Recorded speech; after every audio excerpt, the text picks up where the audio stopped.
Hello, everybody. This is Jane Eyre by Charlotte Brontë, Volume 2, Chapter 25. The month of courtship was wasted. Its very last hours were being numbered. There was no putting off the day that advanced, the bridal day, and all preparations for its arrival were complete. I, at least, had nothing more to do. There were my trunks, packed, locked, corded, ranged in a row along the wall of my little chamber. Tomorrow, at this time, they would be far on the road to London, and so should I. Or rather, not I, but one Jane Rochester, a person whom as yet I knew not. The cards of address alone remained to nail on. They lay, 4 little squares on the drawer. Mr. Rochester had himself written the direction on each. I could not persuade myself to affix them or to have them affixed. Mrs. Rochester. She didn't exist. She would not be born till tomorrow, sometime after 8 o'clock a.m., and I would wait to be assured she had come into the world alive before I assigned to her all that property. It was enough that in yonder closet opposite my dressing-table, garments said to be hers were already displaced, my black stuff of Lowood frock and straw bonnet. For not to me appertained that suit of wedding raiment, the pearl-colored robe, the vapory veil, pendant from the usurped portmanteau. I shut the closet to conceal the strange wraith-like apparel it contained, which, at this evening hour, 9 o'clock, gave out certainly a most ghostly shimmer through the shadow of my apartment. I will leave you by yourself, white dream, I said. I'm feverish, I hear the wind blowing. I will go out of doors and feel it. It was not only the hurry of preparation that made me feverish, not only the anticipation of the great change, the new life which was to commence tomorrow. Both these circumstances had their share, doubtless, in producing that restless, excited mood which hurried forth at this late hour into the darkening grounds, but a third cause influenced my mind more than they. I had at heart a strange and anxious thought. Something had happened which I could not comprehend. No one knew of or had seen the event but myself. It had taken place the preceding night. Mr. Rochester that night was absent from home, nor was he yet returned. Business had called him to a small estate of 2 or 3 farms he possessed 30 miles off.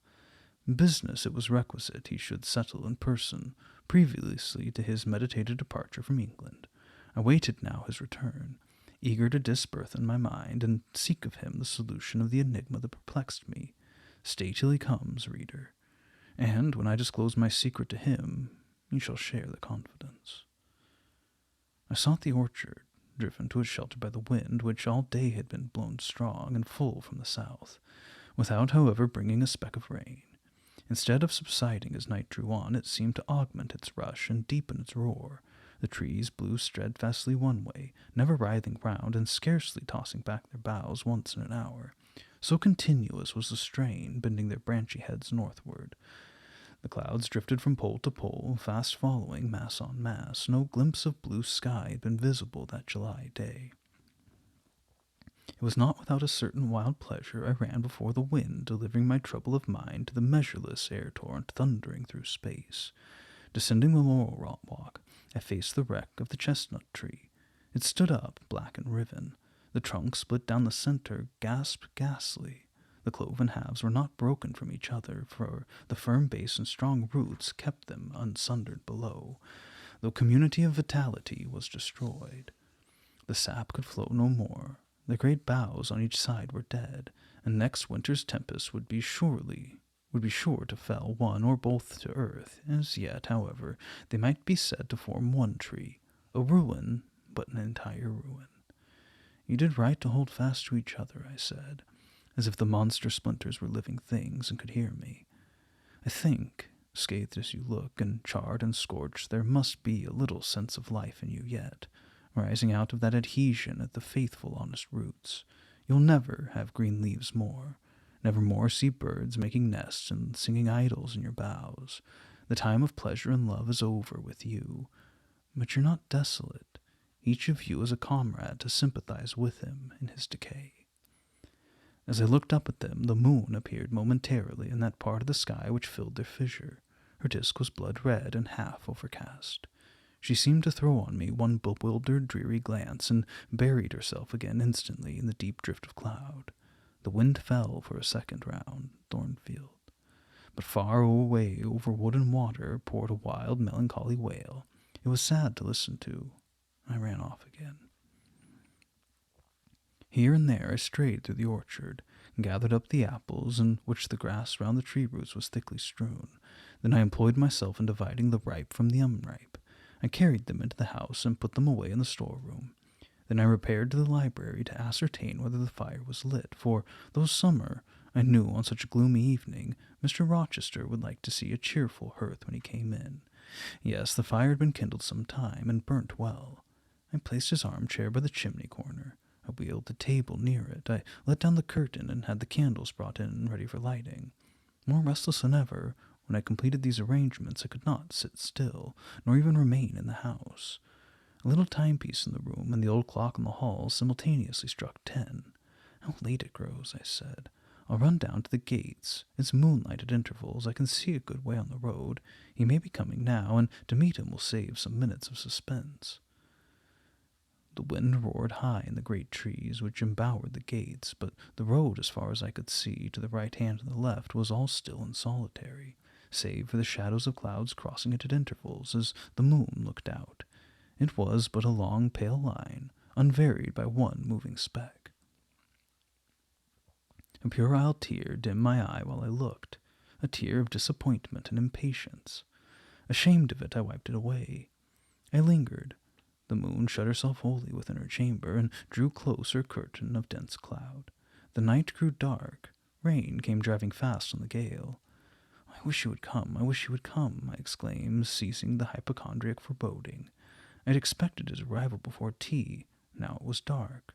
What could keep him? Had an accident happened? The event of last night again recurred to me. I interpreted it as a warning of disaster. I feared my hopes were too bright to be realized, and I had enjoyed so much bliss lately that I imagined my fortune had passed its meridian and must now decline. Well, I cannot return to the house, I thought. I cannot sit by the fireside while he is abroad in inclement weather. Better tire my limbs than strain my heart. I'll go forward and meet him. I set out. I walked fast, but not far. Ere I had measured a quarter of a mile, I heard the tramp of hoofs. A horseman came on, full gallop, a dog by his side. Away with evil presentiment. It was he. Here he was, mounted on Mesrour, followed by Pilot. He saw me, for the moon had opened a blue field in the sky, and rode in it watery bright. He took his hat off, waved it round his head. I now ran to meet him. "There," he exclaimed, as he stretched out his hand and bent from the saddle. "You can't do without me, that is evident. Step on my boot toe, give me both hands, and mount." I obeyed. Joy made me agile. I sprang up before him, a hearty kissing I got for a welcome, and some boastful triumph, which I swallowed as well as I could. He checked himself in his exultation to demand, "Is there anything the matter, Janet, that you come to meet me at such an hour? Is there anything wrong?" "No, but I thought you would never come. I couldn't bear to wait in the house for you, especially with this rain and wind." "Rain and wind indeed. Yes, you are dripping like a mermaid. Pull my coat round you, but I think you're feverish, Jane. Both your cheek and hand are burning hot.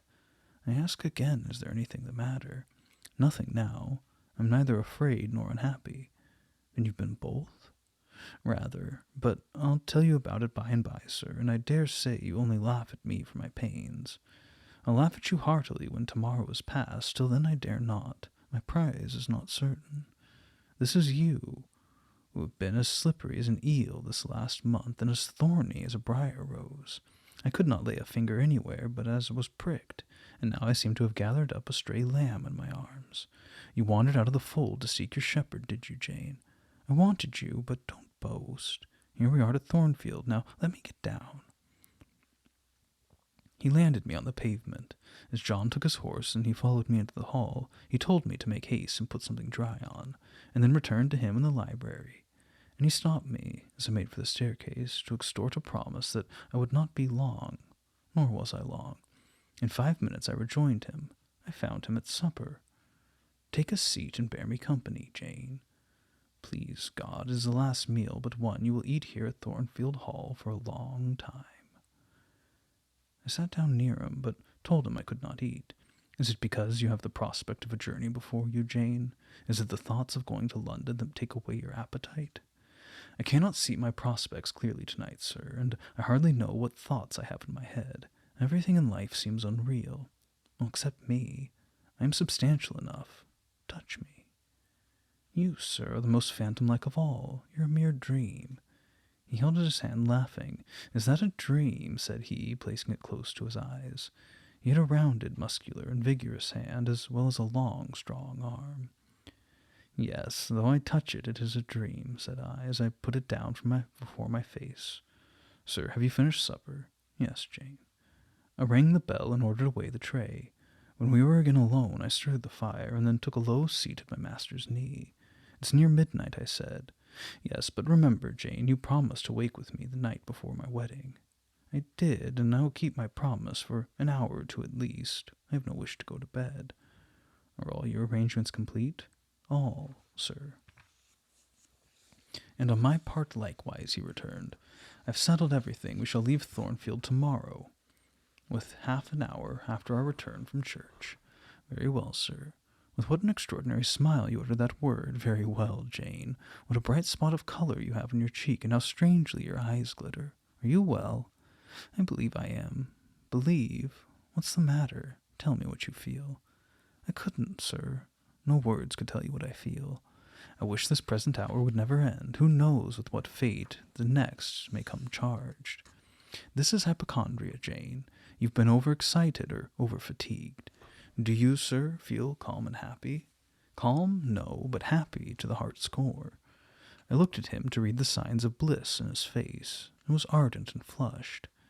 Give me your confidence, Jane, he said. Relieve your mind of any weight that oppresses it by imparting it to me. What do you fear? That I shall not prove a good husband? It's the idea furthest from my thoughts. Are you apprehensive of the new sphere you're about to enter? The new life into which you're passing? No.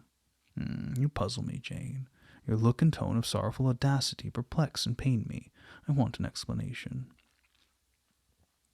Then, sir, listen. You were from home last night? I was, I know that, and you hinted a while ago that something which happened in my absence, nothing probably of consequence, but in short has disturbed you. Let me hear it. Mrs. Fairfax has said something, perhaps, or you have overheard the servants' talk. Your sensitive self-respect has been wounded? No, sir. It struck 12. I waited till the timepiece had concluded its silver chime, and the clock its hoarse vibrating stroke, and then I proceeded. All day yesterday I was very busy and very happy in my ceaseless bustle, for I am not, as you seem to think, troubled by any haunting fears about the new sphere, etc. I think it a glorious thing to have the hope of living with you, because I love you. No, sir, don't caress me now. Let me talk undisturbed. Yesterday I trusted well in Providence, and believed that events were working together for your good and mine. It was a fine day, if you recollect. The calmness of the air and sky forbade apprehensions respecting your safety or comfort on the journey. I walked a little while on the pavement after tea, thinking of you, and I beheld you in imagination so near me, I scarcely missed your actual presence. I thought of the life that lay before me. Your life, sir.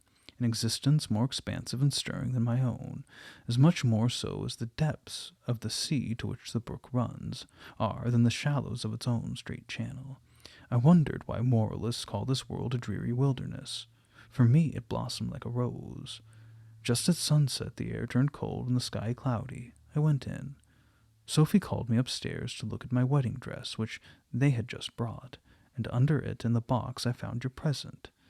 The veil which, in your princely extravagance, you sent for from London. Resolved, I suppose, since I would not have jewels, to cheat me into accepting something as costly.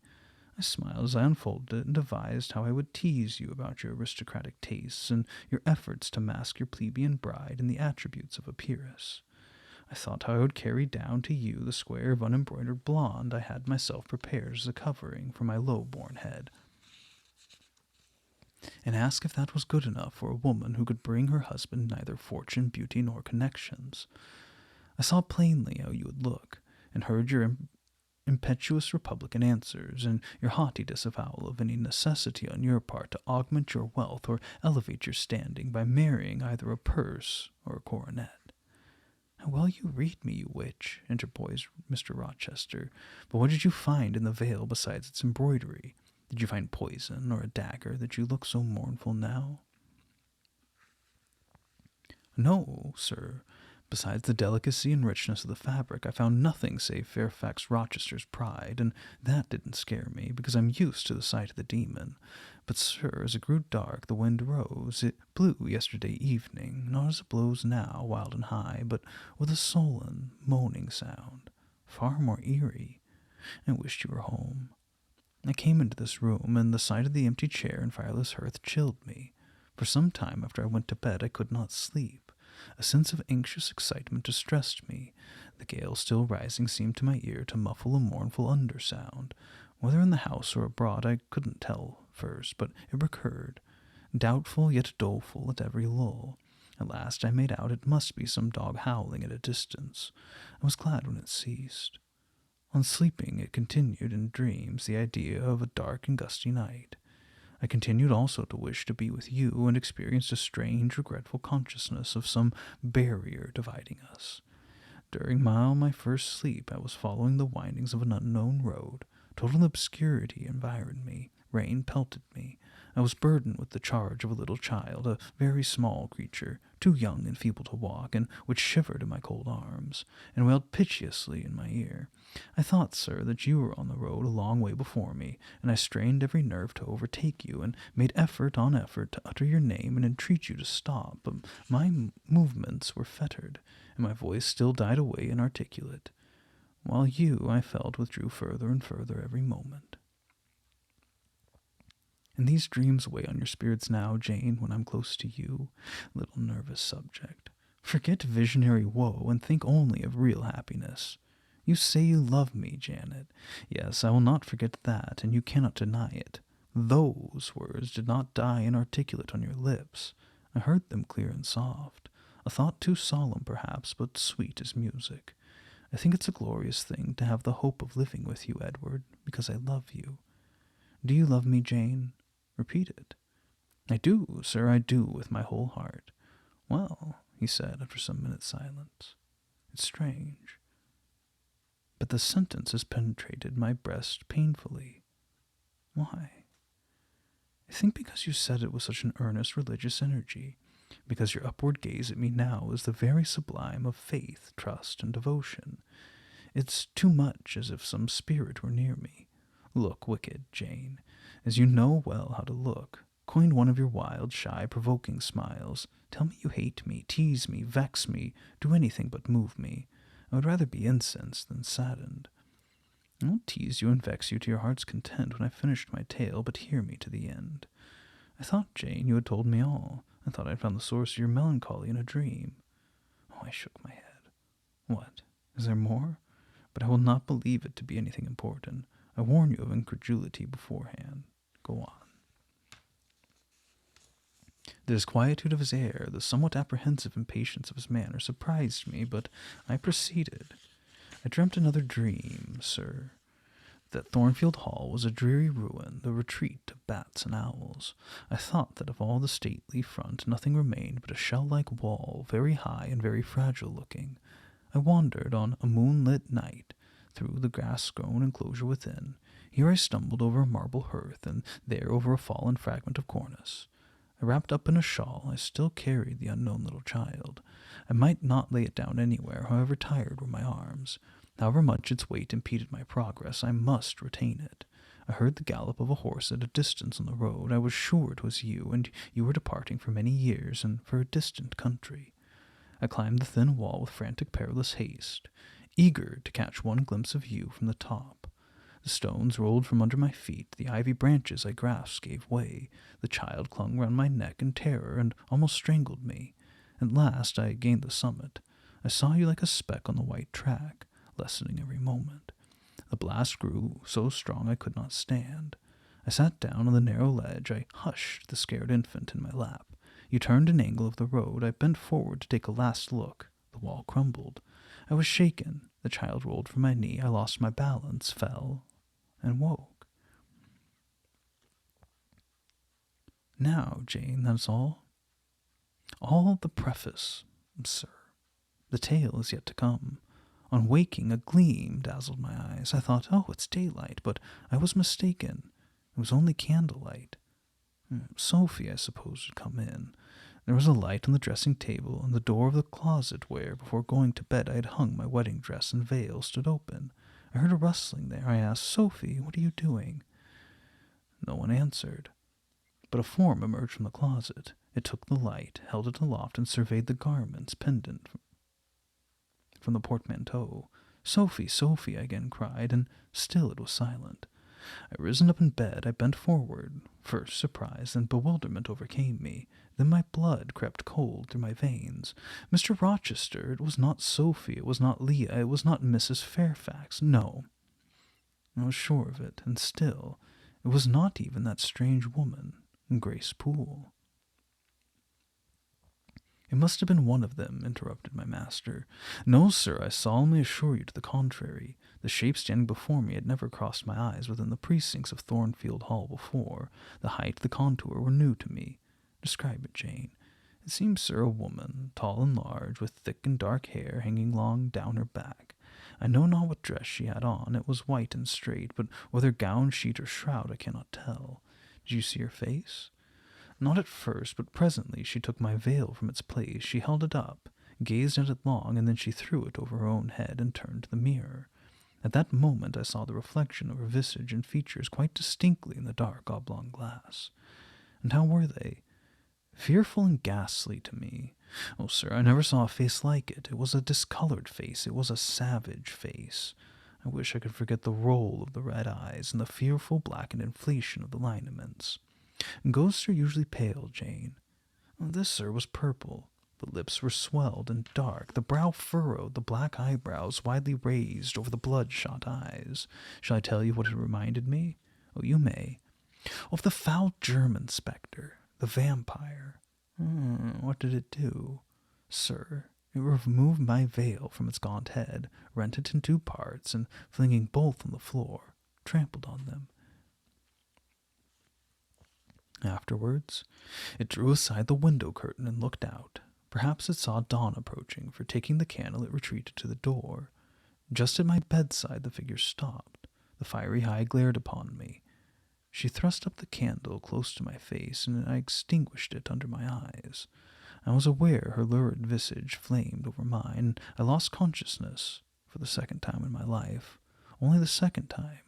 I became insensible from terror. Who was with you when you revived? No one, sir, but the broad day.